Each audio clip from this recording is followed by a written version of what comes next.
Hey girl, Marissa here. You are listening to the Codependent Dummy podcast. As a young woman, you have been raised, reinforced, and rewarded for putting the needs of others above your own. Now, in your 20s, you're finding yourself exhausted, exasperated, and enveloped in shit relationships, especially the one you have with yourself. Codependency is a way of being where we put the feelings, wants, and needs of others above our own in an unconscious attempt to meet our own feelings, wants, and needs. Sorry to break it to you, sis, but that is not sustainable. This podcast is to help you undo all that so you can stop playing small and start taking up space, you dummy. Let's get to it. Hello, everyone, and welcome back to the Codependent podcast. Today, I'm sitting with Naketa Ren Thigpen. Naketa is the #1 balance and relationship advisor in the world, activating power couples and potent humans who privately identify with witty, tongue-in-cheek humor as lazy overachievers. The intersection of work-life balance, sustainable business, mental health, and fulfilling relationships is where Naketa thrives at work and in real life. She's marking her legacy of unbound brilliance, beauty, and balance with unapologetic insights on owning the right to be intentionally selfish by leveraging micro sabbaticals that empower you to work less and trust more. Naketa, thank you for coming on the podcast. Oh, thank you for having me. I've been looking forward to this conversation on air with you. Awesome. Well, yes, let's start with the typical 2 questions. First things first, Naketa, how do you define codependency? So the psychotherapist in me could get really clinical about it, but I'll keep it because your listeners are used to it from your background as well. Keeping it as simple and lay as possible. For me, codependency in the unhealthiest version of itself is when you prioritize someone. Usually it's just one person, although you can be codependent with your ambition and so many other things, but just keeping it to people. When you prioritize someone over yourself and you lean into them with everything, every thought, you need permission to go, to stop, to play, unless it's in their best interest. And the only time you do anything that would be considered free thought is if you're doing it for them as a gift for them. But anything Right. for yourself, the kindness for yourself, all of it, everything is about that other human. Yeah, in the unhealthiest version, right? So just, completely lost. Yeah, you are lost and solely focused on, prioritizing someone else. Yeah. Mm-hmm. Yeah. That's the unhealthy version. Of course, I like to play with words. I like to have fun, which is Mm-hmm. why I redefine, selfishness and all the other things.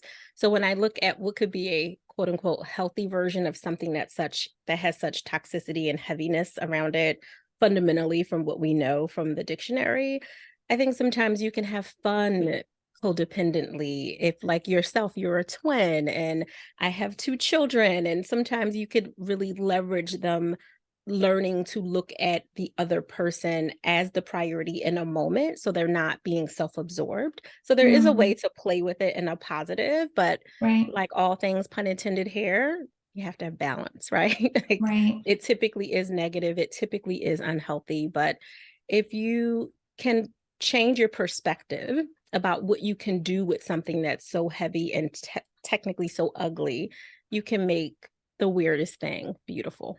Right. Mm-hmm.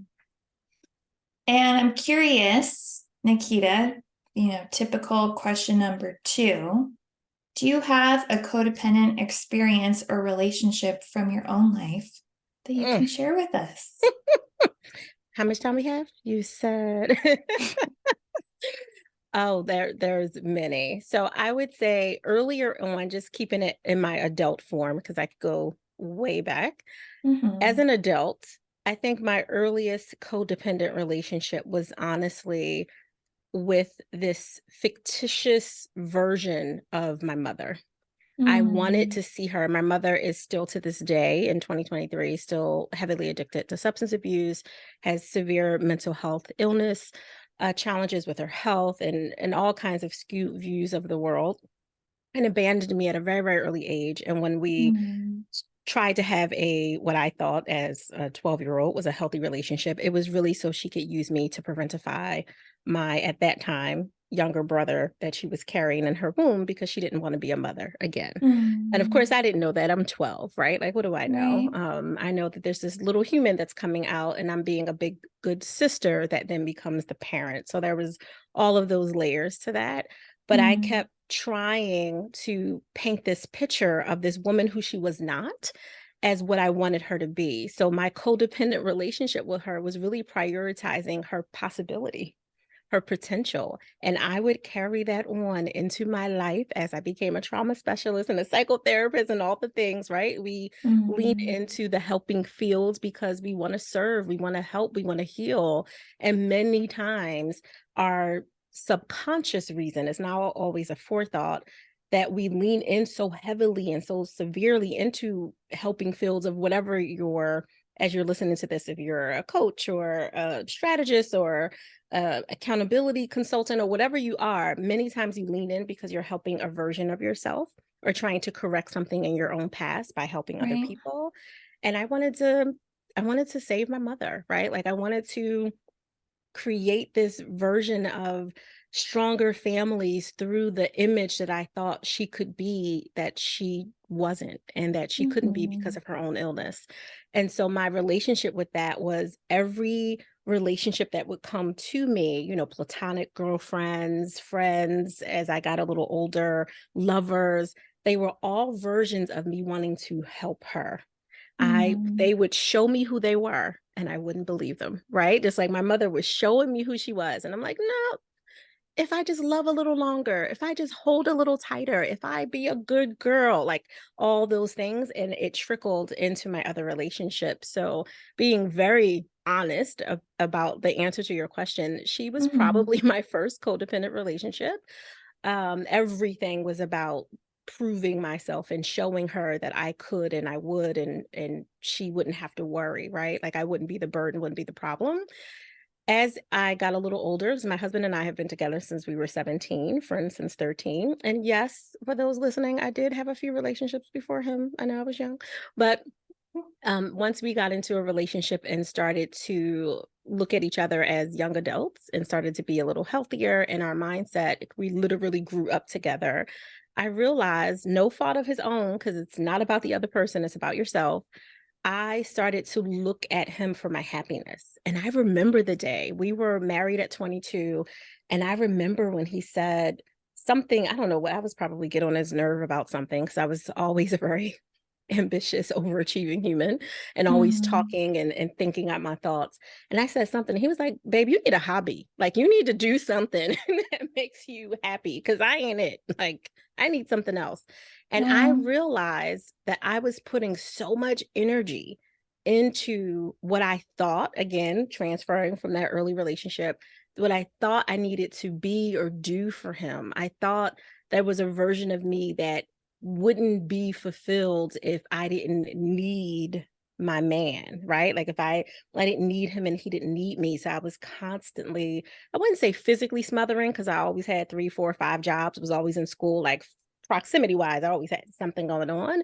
But when those moments weren't physically happening, I leaned into him. And he's a mm-hmm. creative, very introverted, very like, I don't get my energy from other people, right? Like he's Right. very different in that way. And luckily for me, with love and kindness, he said, back up. Like, I need you to, focus on you and look at some other things. And I heard him. Mm-hmm. I heard him really clearly. And it kind of stung a little bit because I'm like, what? What do you mean? You know what? All of this? Like all of this all over you? And Right. he's like, All the time. yeah. He's like, no, I need a break. Like it's Mm-hmm. all good. And that's where a lot of my honest self work, self healing journey getting a therapist, all the things really started to emerge for me, is it took the person who was physically and emotionally closest to me to say something is not in alignment. Like, you got too much going on for you to be up under me. And so we need to do something Mhm. different. Wow. Yeah. Yeah. So I'm hearing this light bulb moment with your husband. Was there a moment like that with your mom, or like a quintessential, like, oh, here's me at my most codependent with my mom, and like later reflecting on it, you're able to see it too. Yeah, I wouldn't, of course, as a young age, I wouldn't have called it that, right? Like, I didn't have that vocabulary for it and the framing. But with the first time I was selfish and like truly selfish, I saved my own life. And that was the breaking of the codependency with my mother. Wow. She had a lot of stuff, still has a lot of stuff going on in her perception of the world. And at that time in my life, my youngest brother, I'm the oldest of five, but my mother just has the two of us. And at that time, in her world, everything was focused on her fixation for her drug, right? Whatever her drug of choice. And at that time, it was many drugs of choice. And she had rationalized with herself that anything was tradable for her to get what she wanted. And she tried multiple times to trade me for sex. And multiple times I had to climb out a third floor window with my younger brother on my back and sit on the roof and walk down alleyways at 4 in the morning and do all kinds of different things just for physical safety. And by the Wow. time I'm 15, I'm starting to come into, I was a late bloomer. So I'm starting to bud. I'm starting to come into shape. I'm starting to be looked at differently from people who were just friends. And even the grown people she has around her are making comments and saying things. So I feel Mhm. extra uncomfortable now because I Right. couldn't hide in my previous track body, right? Like, I didn't have much going on prior to that. And now that I'm physically showing and all these things are happening, things were becoming heightened for me. Wow. Emotionally, physically, spiritually, I was more hyper vigilant to the threats that were there that I was previously able to minimize and diminish for my own survival purposes, right? My own coping to minimize. And by the time I was 15, I was like, I have to do something different. So I called my grandmother, who technically had raised me from a young age as well. And it was also a very dysfunctional house. It's the dysfunctional house of where she came from and the root of a lot of her reason for needing to medicate from to drug and alcohol and all the things that she was into. Mhm. So I called her and was like, I need to come back. Like, apples to oranges, this orange, although rotten, is safer than the apple, the Right. tree that I'm at right now. And she was like, yeah, you can come back, but just you can't bring your brother. And everyone who knew me knew that if you saw me, you saw him. Like, we were two peas in the pods for everything with the exception of school all the time. And I had my little teenage version of a tantrum and a heart attack. Like, what do you mean? Like, we both have to come. Like, I can't leave him and all. And my grandmother was very honest. She had already had her brew of kids and the kids and had done the thing. She said, I'm not raising any more kids. I'm not doing it. You're 15. You can't. I know you think you're raising him, but you can't actually raise him. And I'm not doing it. So if you want to come back, your room is there. If you don't, holla, like, I'll see you later. And she was very cold and removed and non-emotional about it. And of course, that was normal language for me at the time growing up. I didn't read anything into it other than just the hurt that I would have to make a decision. And I honestly saw these two roads of my life. One was underneath the jail because I knew I was going to do everything under the sun to protect me and him. And the other was one that I couldn't see clearly, but it had light at the end of it. And it didn't have me in handcuffs and it didn't have me in the ground and in the grave. It just had me somewhere else where there was almost no defined script of the possibility of what I could do. So instead Mhm. of seeing the possibilities of others and the potentials of other, there was Right. this one tiny, almost out of body moment where I could see potential for myself. And Wow. that moment, I made a very selfish decision to save my life and to leave, knowing that I couldn't take my younger brother. I would later take custody of him by the time he was 13. But in that moment, at 15, with 3 jobs, our Nova Lynn is visiting, my dog. with 3 jobs in school and cheerleading and cross country track practice and all the things, I had to save me. I had to choose me. And that was really hard, but it was also the breaking of me putting her before myself. Wow. So, right, yeah, this codependent fork in the road. And yeah, you were presented with a choice, like continue to hope for the possibility and potential of my mom. So I'll stay despite all the danger and threat and terror. Mm-hmm. Hopefully, right? There's potential and possibility here. There's been Mm-hmm. potential and possibility for 15 years. Yeah.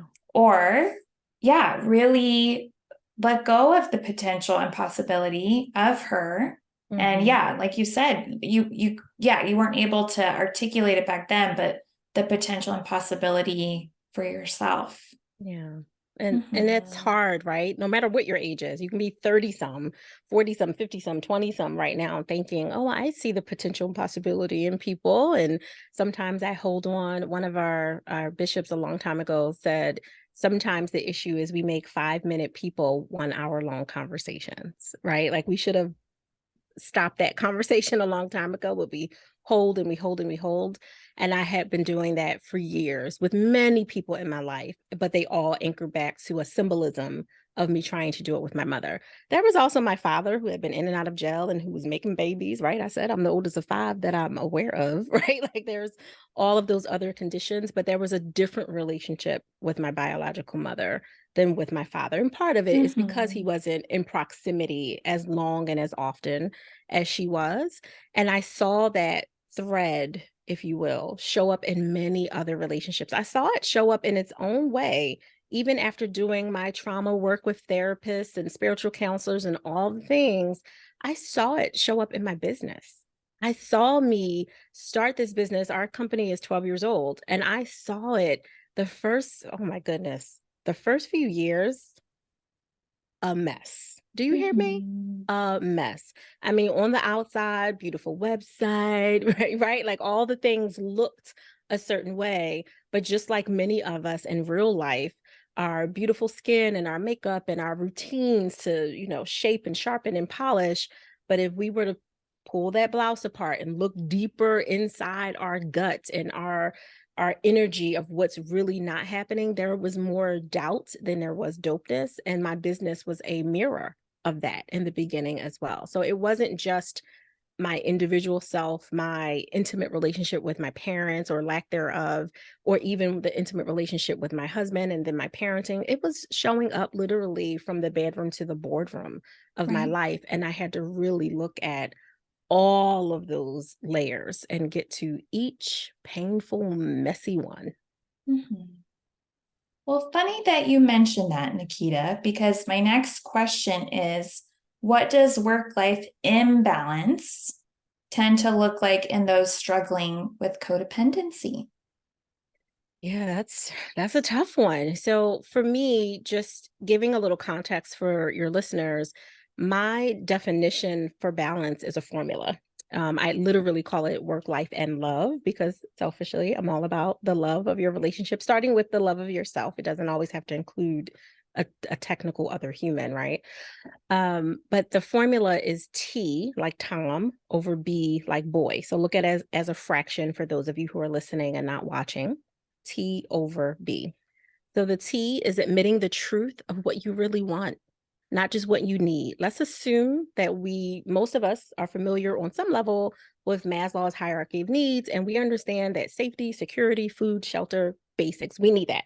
So we don't need to put that in this definition of truth. We all want to be safe. We all want to have every medicine, health, energy, all the things that we need. But what do you want? Now that you have all that settled and you're not in hand to mouth survival mode, what do you actually want out of this lifetime? Be honest with yourself. And we could break that down even further and look at what do you want spiritually in your relationship? What do you want financially? What do you want for your career or business, depending where you are on the continuum of serving the world? We can look at it in different kind of micro angles of truth. But overall, what do you really want? And then the B is the boundaries. My favorite word in the world. My kids think it's no, but it's not. It's boundaries.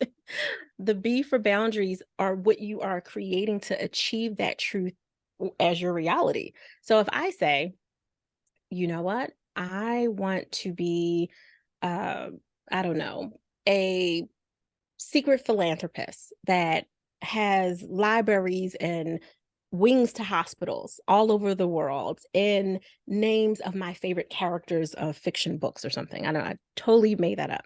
But if that's what I say, that's my truth. That's what would make me feel so completely fulfilled at the end of this life, in this lifetime, then that means I need some boundaries that I have to create that are expansive enough, not restrictive or constrictive, but expansive enough to hold space for that truth. So if I really want to be a philanthropist, okay, there's some things I got to get in order. Well, maybe ordering off DoorDash every day needs to be relooked at, right? I mean, I need a boundary around not only my spending habit, but why I'm feeling the need to order versus bring those tomatoes and onions in the house and chop them up and spend that time with myself. Like, what messaging do I have around cooking or not being a good cook or not being worthy of making good food that other people in my household might want to eat? Like, what's going on for me? So this means I need to be a little messy. And like I know, the personal development work is messy, but we have to embrace it to get to the other side, that clean, smooth, peaceful, easy side. So looking at what you really want and then creating boundaries for it are honestly it's the first step, or second, because self-awareness, you have to know that there's something wrong in the first place. But after kind of the understood of awareness happens, it's all right, what do I want? And so now when I look at, okay, if I want a life that is different than the person that I'm in a codependent relationship with, and let's make it more contextual to a romantic relationship. If my forever lover, that I'm qualifying as a forever lover, is the person that has my priorities, all my focus is on that person, I'm just going to say he for the sake of simplicity. If it is a he and I'm giving him my energy, I won't go to the mailbox. Do people still go to the mailbox? You know what I mean? I won't go to the iPhone store, the Apple store without him, without knowing if it's okay or if he's available or can he go with me or can I also pick him up something first before I do anything. I won't buy a $30 shirt without making sure that I get one for him too. Like, if I'm really that focused, then I have to look at, like, okay, let's assume that he doesn't want any of the things that I'm thinking about just for giggles right now. He doesn't want this tea. He doesn't want that croissant. He doesn't want to be on this conversation. Like, he wants to be over it. And I happen to love this show. I happen to love this conversation. So if that's what I want, then I need a boundary around my time, my expectation for what is important for me. And that might mean looking at my relationship a little bit closer. If John, my forever lover, is not into podcasts, and I love podcasts, I'm filled by podcasts, I learn from podcasts, then maybe I need to separate at least 30 minutes a day, let's just say, to listen, or in this case, 53 minutes, because most of your shows are about that time frame. I need 53 minutes to listen to my favorite show. And maybe I rotate a show every day, but that time is for me. And now I have a boundary for my personal habit because I'm getting something out of that. I also can multitask it and say, well, what else could I be doing during this podcast? I could go outside and get some natural therapy with the sun and take a walk. John hates walk. I never get to take any walks anymore because John never wants to be in the sun. Well, now I get to walk in the sun by myself, get some natural EMDR by looking at the birds and the trees and the grass and the green and all the things while listening to one of the cool podcast hosts that I really enjoy. When you start doing those small things, and I know I picked something that was so simple, but when you do those small things and you stack them one at a time, you start to create your own joy. For me, honestly, that's what intentionally selfish is all about. It's creating that space. It's a personal, intimate gift to create your joy your way. You need the space. I needed to leave the toxic environment that I was at. I did not go to a much better one, but it was different. No one was trying to come in my bedroom at that age, at that other house. I at least knew that when I went in the house, I could after my 18 plus hour days, because I was working and all the things, I could have some sort of peace there. That was me choosing myself for a small moment of time. Maybe your choice, if you're listening to this, is just a 53-minute podcast, right? Like whatever works for you, to build on it is so crucial for you creating your work-life balance, or work-life and love balance, because you're loving on yourself. So then you can absolutely fill up, and now you can pour onto that sister friend that John never lets you talk to anymore. You can now have room for your girl getaways. You can have room for your self-lovecation, like whatever it is that you want. But now, slowly but surely, you start to build up energy for that. Because when you're in those codependent relationships, you know, all of your energy is sucked by just the thought of the other person, not just what they're actually doing or taking or using you for, but what you're actually giving to them. And what you start giving is your power, and your power starts at the seat of your energy. Right. And so, yeah, so I'm hearing the initial steps we can take to promote balance. Yeah, if we are struggling with codependency. And I'm hearing in your own experience what I guess, my next question, maybe I didn't hear this. So, I mean, I can assume why we would want balance, but can you help motivate us? What are the consequences of imbalance gone unaddressed? Like, why do you care so much about balance, Naketa? Like, what's so bad about imbalance? Such a fantastic question.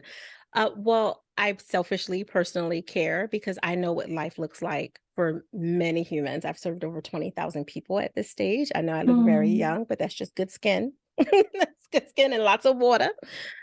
But I've seen what imbalance does. Imbalance leaves you strawed out on the bathroom floor, not being able to lift your head because you've had such a severe mental health break that it takes weeks and weeks just for you to come to a space where you will eat without help. I've seen people that were in such a grave state of imbalance that were phenomenal humans and had portfolios that could rival Oprah Winfrey's book of accomplishments, that spiraled so dark and so deep that it took years for them to even feel comfortable driving their cars to the local supermarket again because they just couldn't do it.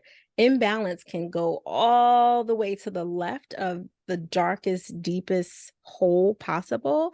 And it could also just look like you not being able to make a decision, right? We know the rumination, the analysis paralysis that can plague us in just every day. Like, should I listen to this show or should I listen to this show? Should I listen to this thing or should I buy this book or should I buy? And then no show gets listened to, no book gets bought, no inspiration is felt or had or received because we were so all over the place. We couldn't anchor to our truth of what we want, what we wanted in the world. It was, well, what looks good for the gram? What's gonna, as of today's recording, there's the Threads app, like there's a new thing that everyone is on. And I have to say the UI looks pretty good. It's clean. It looks interesting, but there's already people talking about, oh, I got to make a course about how to use it. I got to do this, I got to do that, because they're trying to be the expert, the guru. And I'm like, when you know a lot, you know enough to know you know nothing at all, right? Like that is one of the beautiful things about being imbalanced is you get to tame your ego. You get to say, I know I am absolutely brilliant. I know I am dope. I also know that I doubt. I also know that I have to hire a team of advisors to help me with all my specialness, because sometimes my specialness can get in the way. As much as it's a superpower, just like all superhero shows we've ever seen, it's wacky before it gets in control. And even after it's in control, you get comfortable and then it gets wacky again because your ego got in the way. So sometimes you need teams of other smart people that you can go to. And when you are humble enough to know that, I think a lot of that comes when you are in this space of balance. You also have more to give, and you don't give from a space of resentment. I'm sure you can think of a couple of times you said yes to a bridal shower, a baby shower, a party, or something like, why did I say that? I know I want to go there. And then you go and you're sitting there staring at the wall, hoping that your plastered smile stays on your face, thinking, I need to cook this, pack this, fold this, do this. I got this paper to finish. You're in a space of resentment, which isn't fair for the Right. person you said yes to. You want to show up present and full and actually enjoy your experiences if you're using your most precious gift that you have of time to share with other people. But when you're not in a space of balance, you're doing people pleasing. You're bound to perfectionism because it looks a certain way, because there's a part of you that feels like you need to fulfill someone else's expectation, including your younger self. You need to fulfill that version of truth, which isn't actually in line with what you want today. Maybe today you feel like a red lip instead of a nude, right? Like maybe today you want to do something else, but people know you for the red lip. They know you for the sophisticated look. And you're like, I just want a crop top and some jeans. Like that's what I'm feeling. And you should be okay to do it. You're not okay to do anything that you're feeling spiritually aligned to when you're not anchored to balance. It's Right. alignment. Mhm. And with the formula T over B, Mhm. how do you help codependents even get in touch with what they want if what they want has been dictated by what they think they should want according to others? Yeah, that's a really good question. I deal with that a lot because of the married women entrepreneurs that and founders that we work with. Sometimes before the partner is ready to come into our power couple work, often it's a projection of, well, he wants this, he wants this. This is what's best for us, right? So it might go from an individual pronoun, if you will, to a plural, but it's never anchored with what they truly want. So I warn people, every single one that I work with, I am pure joy. I promise. We will have so much fun. And along this process, you will also detest me because I'm going to make you follow the thread to the root of what is really going on. And that is a messy process. So that Mm, means that when you say, well, he did, or we want, or we should, or it's because of, and it's all projected out instead of coming from within your body, because I do a lot of work to get people to come into their body. If you're doing all of that, I'll let you have your moment, finish your sentence, because sometimes we just need to, especially I work with a lot of overachievers, we need to get it out.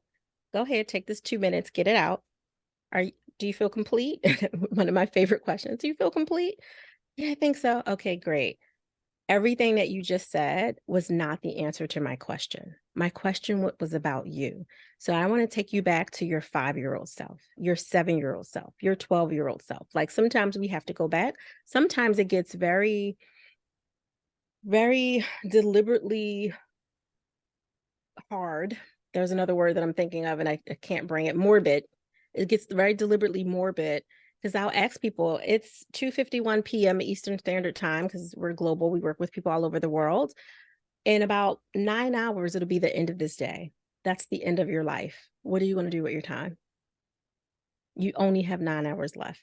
And everything that you want to do. So you can't say, oh, I want to fly to Paris. Nope, sorry, that's an 8.5 hour flight, depending on where you're coming from. No, what do you do with your 9 hours?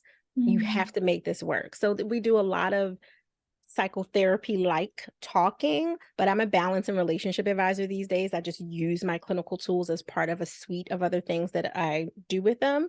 So we'll get therapeutic that way, but now I need to anchor you in a different way. So we'll break out maracas and all kinds of different things to really shake up the stuck energy in them. The metaphysician in me won't allow people to use the excuses of, well, I don't have access to, or I can't do because I need John to give me permission, or Naketa, I'm not sure about this because we really have to get, when you signed up to do the hardest work. And this work is beautiful, but it is very, very hard because you're looking at the biggest barrier in your life, which is you.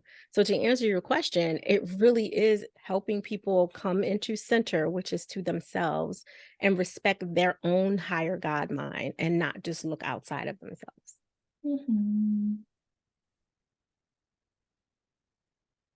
Yeah, my mind's going two things. So, yeah, once they're able to articulate as best as they can what they in and of themselves really want, do the boundaries come easily? Or yeah, because they're codependent patterns, how do you help them Yeah. initiate the boundaries? Yeah, the boundaries are probably the part that people they get excited about because you hear the word boundaries nowadays and you're like, yeah, I got boundaries, right? Like you get hype, you get kind of in your body around what you will and won't allow to happen because you're looking at your seventh grade self who might have been bullied or who was the bully when you get very hoity-toity about it. But when we really do the work, I like to do a lot of sketching. So sometimes if we're virtual, we'll do some whiteboard sketching. I have this activity that is really about your heart. I call it AIR, HEIR. It's really like the healthy estate in your relationships is what the acronym is for. And when you think of air, you think about what you're leaving, what you're passing on, your legacy. And our higher level work really truly is about building stronger families, creating these multi-generational imprints from your own self-actualized wholeness. That is at the highest level the work that I do. It's self-actualization that can literally ripple for multiple generations to come. And some of that means looking at the generational imprint that was there before. Like I had to look at my own, okay, I got this mama wound, right? Like I had to look at that and dig it up so that I wouldn't repeat those patterns with my own daughter, who's now 22 years old, or with my son, who's now a dad of two, or any of the other things that would come in between that. So people get very excited about boundaries until we do the work. The air estate is probably one of the favorite ways to help people really see what's going on because we're not just looking at that romantic relationship. That's the easiest one to default to. But looking at how we were talking about earlier about relationship 360, where I was like, it's showing up in my romantic with my man, it's my parenting, right? My sisterships with my friends, all the way through eventually one day, someday, when I created a business. I had to really look at all those areas. So we start by seeing who's in the kitchen, if you will, of our estate. Think of a building, a physical building, and the kitchen is typically the heart of the home for most women. Not always, but for most of us, is where those deeper conversations happen, right? It's where we take the gloves off. We don't care about who's listening. It's like, listen, this is what happened. This is what's not happening, right? Like, don't tell anyone. Like, we start to really lean in the kitchen. But who's at your table in the kitchen? Who are those people that you feel you can truly be emotionally naked with? And we, do a whole lot of prompting and programming around it and rewiring. And some people will literally say, I don't have anyone in my kitchen. Of course, there's the people who are like, well, Johnny's there, right? And Johnny's there because he has to be there. So, of course, we look at like, well, what is Johnny giving? What is he not giving? Like, does he actually deserve a seat at this table? Or is Mhm. Johnny really in the living room? And what that represents and how he got there and why we just automatically gave him a seat because he took a space in our bedroom, or literally, or a space in our heart. And my youngest sister, Tanea is tenacious. She's early 30s and probably the most spirited of all of my siblings, to say the least. She said, everybody's in the parking lot. If the kids is in the parking lot, I was like, you can't put your kid, they're toddlers, Tanea. You can't put the kids in the parking lot. She was like, everybody's in the parking lot. Nobody gets to come in the house. After we like did, broke it down. And I did it at a very high level with my siblings, like over brunch. She's like, the best thing you ever did for me. But with my clients, when we go in, they realize a lot of parking lot people are actually sitting in higher level spaces, closer, have access to them that they shouldn't. A parking lot person might be someone who's a really good colleague. You work with them, right? Colleagues, you might go for a drink. You might support a their kids selling candy, right? Like you might do some non-professional things with parking lot people. There's nothing wrong with it. They would qualify as associates. But your parking lot person shouldn't necessarily know the intimate details of what's happening with your relationship with your father who's dying of cancer, right? Like the parking lot person doesn't get access to that information, because if they do, the parking lot person who has no necessary loyalty to you has a kitchen person who they are now sharing all of your information with. So you're walking around thinking that this information was just private because you had a moment, whatever the moment was, you felt comfortable, you released it. And somehow, some way, all of your information is getting around, usually energetically, but also in a physical way. And you're confused that why you're getting these looks of sympathy from your other colleagues that you did not talk to. Well, there's a reason. You shared something that was more kitchen room conversation, or at least dining room, with someone who hadn't earned that from you. So that's why other people are like, I don't want to say anything because Sam told me not to, but so sorry for what's going on with you and your dad. Why do you know about me and my dad, right? Like, I didn't talk to you. And often we have to take radical responsibility. We do that. We want, because we see the potential, we see that this parking lot person could absolutely be invited in my house one day. We start giving them access to our heart, to our intimate details, to almost our bank account level information, if you will, because they were nice people. And nice is not the same as kindness on any level. People can be very nice and very superficial to get what they want, because everyone, including moi, comes with an agenda. My agenda today is to give value, to get to know you, to have a beautiful conversation. And hopefully some of the listeners will love on me so much and love this conversation. They're like, let me check out that Balanced Boldly podcast, right? That is my agenda. Very clear, very upfront about it. But there are people who are not clear about their agenda because their agendas are deceptive and divisive. And some of those people don't even belong in your parking lot. They belong outside the neighborhood. But that's a whole episode for another time. When I'm working with people who are dealing with those codependent energies, if you will, and are really struggling, this exercise and all of the nitty-gritty details really breaks up their dimmed perception of what they thought was happening in their life and in their relationships across the 360 board to what is really happening. And sometimes we honestly have to build from scratch. Yeah, as you're speaking, I'm thinking back to also, I sense codependence. Not only do we overshare with people in the parking lot as opposed to those in the kitchen or at the dining table. I think I've cooked and I'll cook for the dining room table, but then I'll also cook and I'm walking in and out to the parking lot serving all these people. So true. And the people at the dining table are like, Marissa, where are you going? I'm like, oh, I'll just be 1 second, right? That imbalance. Yeah. Yeah, where again, you talked about the pervasiveness of codependency, how, it might just not be with a partner or with family. It starts to bleed into other areas. Yeah. Then maybe you're not having those intimate conversations while you're cooking, like you talked about women do. Your table's being neglected. You're walking to and from the parking lot, and then you're exhausted. Yeah, exhausted and underappreciated, right? Because the people in the parking lot, they don't appreciate all that you really went through in that kitchen because they don't see your effort. They don't see your self-development work. They don't see all of the tears and the messiness that you had to go through to clean up that kitchen in preparation to make this beautiful meal. They're just like, oh, thanks, keep it moving, right? And if anything, thanks, and I'm gonna share this with my kitchen folk. Like I'm gonna take this as if it was mine, as if I made it, which is again a whole nother episode because we know that comes up on the business side, right? Like where people don't give credit to where they know that they got the information from and all the things. It looks like it's theirs, which is a whole different thing that comes up. And that betrayal in and of itself keeps seeping and seeping and seeping, and it creates this mistrust for the people who really are there, the people that were being neglected, who are like, girl, I got your back. I've been here. I've been riding with you. I'm waiting for you to share with me like I'm trying to share with you.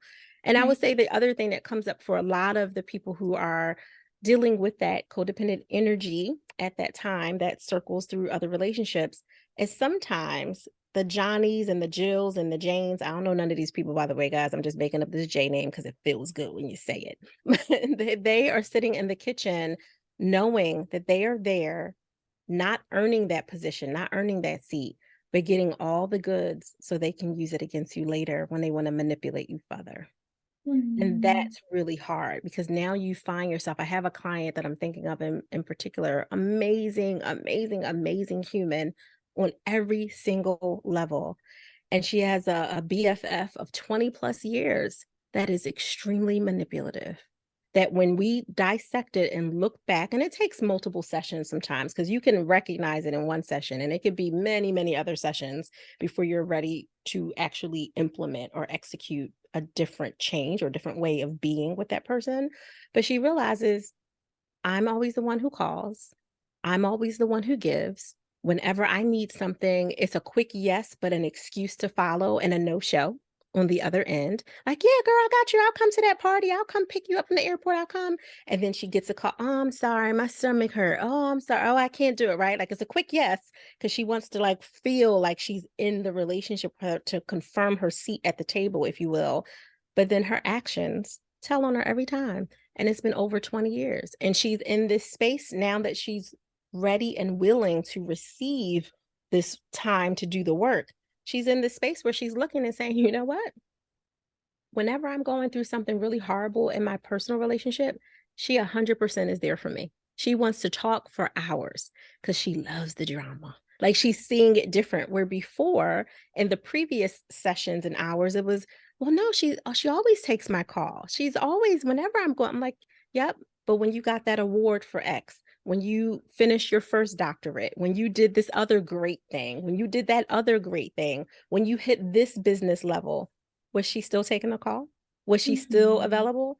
Well, actually, she's not really there for the success. She kind of skips over the success, but holds on to the drama. You got to be careful about those people because they are getting all the dirt to help minimize you and bring you off of that stoop that they've put you on.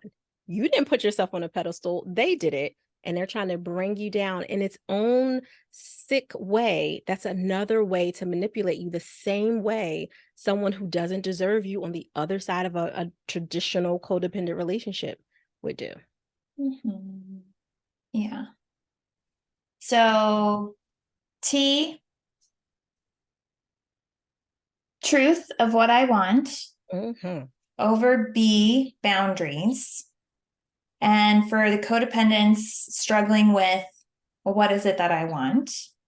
Right? You have activities and exercises to help them. And then, they figure out what they want. The boundaries might be difficult. So yeah, figure out who's in the kitchen, at the table, parking lot. And then from there, the awareness, the truth, the sense of what boundaries are needed tends to turn into action. Yeah, that's a really good summary. And yeah, this is my last question, Naketa. As you're talking, I have shared about this before on the podcast. And yeah, for people who are interested in working with you and even your own experience, I have been in programs similar to yours, right? A lot of, reflection, goals. And I've talked about this. Like there was a time when I was setting up the podcast, working full time with my practice. I don't even know, like doing a group for this therapy foundation. Maybe I was teaching a class online, like just too many things. Yeah. And I I wasn't sprawled out on the kitchen floor, but I was sprawled out here on my desk, and I just started crying because, Naketa, I really sense I was directing my codependent energy right towards these coaches and just wanting to please them in these programs. So how have you addressed that on your own, and or how do you attempt to navigate that with your clients? Yeah, that comes up or has come up significantly, especially because we have layers to what we do. Like a private advisory is the highest level. It's the version of the kitchen table, if you will, of access to me and the amount of energy and value and transparency and all the things that I also give my clients. That's where I've seen it in the beginning, probably about 8 or 10 years ago, before we started like the incubator and the masterminds and the alignment hubs and all the other things that we've done over the years. Because private advisory, you get the most access. It is very much like you're in a relationship, right? Like you're not necessarily coming to my bedroom, but we're very intimate in the way that we share the amount of time that I spend with you. It's not just a couple of sessions a month. There's all kinds of different ways to access, including in-person activities and outings and all the things. And when I've seen that, my way, when I first recognized it, because of course there's a time when you don't get it, when you're not sure, you're like, what's happening here? Like, oh, they're just very kind people, right? And then you realize like, oh, okay, they're transferring this energy. Like you got to put on that other hat. But in the beginning, I didn't necessarily do that. Once I did, I realized that I had to model. I had to model the boundaries that I wanted my clients to have. So I started doing it in a more deliberate way. I'd always tried my best to model the version of human that I want people around me to be by being that person, but I needed to do it more deliberately as a professional. So a good 2023 example, a very tiny one, because I had someone from my incubator literally just yesterday. She sent me a message, and we have these bar advisories. Bar stands for balance and relationship, right? So bar advisories that we have, and you can come in, and within that hour, whoever is coming, it's kind of like open office hours. You can come and you can ask any question you want, or you can share. We can reflect and celebrate, whatever it is. And there's usually a theme every month. This month that we're recording this happens to be about reflecting and celebrating because it's very important to our neurobiology and all the different things. I'm a nerd. I'm sure you've picked that up by now from one of our conversations, right? And she sent me an email about a minute before we started. I don't normally look at my email, but I was grabbing some tea and I had my phone in my hand and I saw the notification pop up.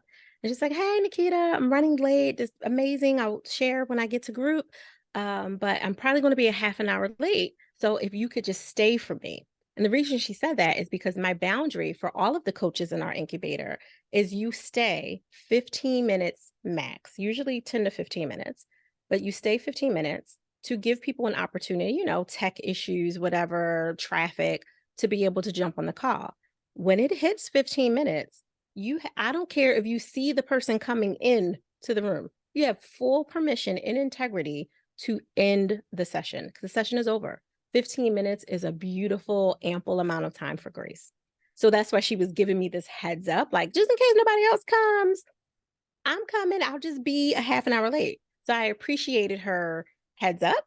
And I honored that she knew, even in the last minute, I'm taking a chance that, as I know Naketa not glued to her email, but I'm taking a chance that she'll see it. And I lovingly responded with the modeling that I'm supposed to. Hey, such and such by name. I hope all is going well with that. I look forward to hearing all about it. I will be there until 15 minutes after the hour. And if you're not able to join by then in the event that no one else is there, I will see you next Tuesday. So her response, which of course I didn't see, she ended up coming to the session and all of it. She was about 20 minutes late and people were there, so it was fine. But when she responded immediately and I saw it after the session ended, her response was boundaries. I love it because she understands, like at the end of the day, I have to show you. And sometimes you, like we have to show better than we can tell because sometimes the words aren't always there, depending on what we know our client, I call them client partners because we're partners in each other's success. Depending on the root issues of what they're dealing with. Tone, words, language, all of those things can be distorted in a way that we didn't mean it. So let me show you who I am, sometimes even better than I can verbalize it. So I don't have to send, and I hate when I see this in groups, and I'm sure you've seen it too. One person does something, so now there's a rule about it or an announcement that's speaking to the whole group, and everyone's like, well, who they're talking to, who did what, right? Like it's insinuating all that. We don't need to do that. Let me just show you. I will be there for 15 minutes. Love you. See you on the other side, right? Like love you with the love of the Lord. We'll see you on the other side the following Tuesday, if that be the next time that we're scheduled to see each other. So when that has happened in private advisory, where they have more access to me, like they have my home address because we do retreats and all kinds of different things at that level, it's more of a reiteration and kindness. So I will say, I appreciate you reaching out or you sharing this or you taking the extra time for that, because usually it is an overextension of themselves. To your example, they're overdoing something. But I need to remind you that everything I teach is about working less and trusting your brilliance more. At the end of the day, as amazing as I am, and I am unapologetic about that, I know I am not any greater than you. Your intuition, your inner knowing, your gift, I can guide you, I can help you, I can support you. I got 30 plus years of tools to do it, but it doesn't mean that I am better than you.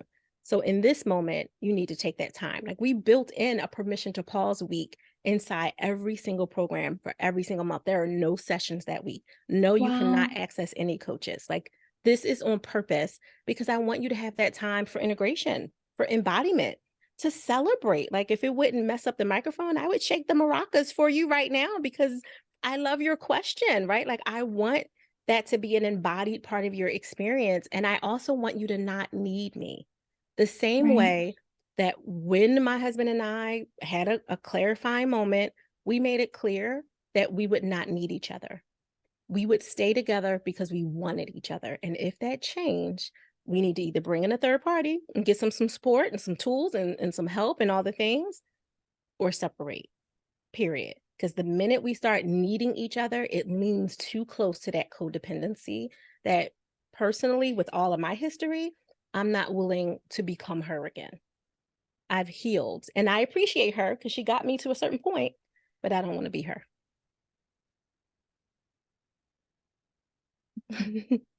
I love that permission to pause, right? Again, so overall modeling, that's how you attempt to navigate and also combat codependency with those you work with. Yeah, amazing. Thank you. Naketa, thank you so much for coming on. For those interested, where can they find out more about you? I thank you, first of all, for holding space for this beautiful, necessary conversation. The easiest place is to go to our website, which is thigpro.com. It's a little play on my last name because no one can actually say Thigpen, but you did. You said it when we started it. It's thigpro.com. I am at Ask Naketa on every social that is relevant to the world right now. So we can always play together there. And the Balance Boldly podcast is 200 plus episodes in now. We have a lot of conversations that are good and juicy. So if you are clearly a podcast head, or if you're not just listening to yours because they love yours so much, I would also download that. So Thig Pro, Ask Naketa, and Balance Boldly podcasts. Awesome. I'll put links to all of those in the show notes. Thank you. And again, thank you. Thank you for coming on. I appreciate you. Okay, everyone. We'll see you next week. Hey, girl. It's Marissa again. I'm not like a regular podcaster. I'm a cool podcaster, right? Thank you for listening and staying till the end. You can find me on Instagram at Therapy with Marissa. Email me, marissa@codependummy.com. Check out codependummy.com for more information on the show. And baby girl, a subscribe, rating, and review would be much appreciated. Till next time, I want you to remember, if you are feeling unseen, I see you. If you are feeling unheard, I hear you. And if you think that you don't matter, know that you matter to me. I want you to go out there so you can stop playing small and start taking up space, you dummy. And now, the disclaimer. Girl, this is not therapy and I am not your therapist. This podcast is designed to provide accurate and authoritative information in regards to the subject matter covered. It is given with the understanding that neither the host, publisher, or guests are rendering any legal, clinical, or other professional service. If you want or need a professional, please find one.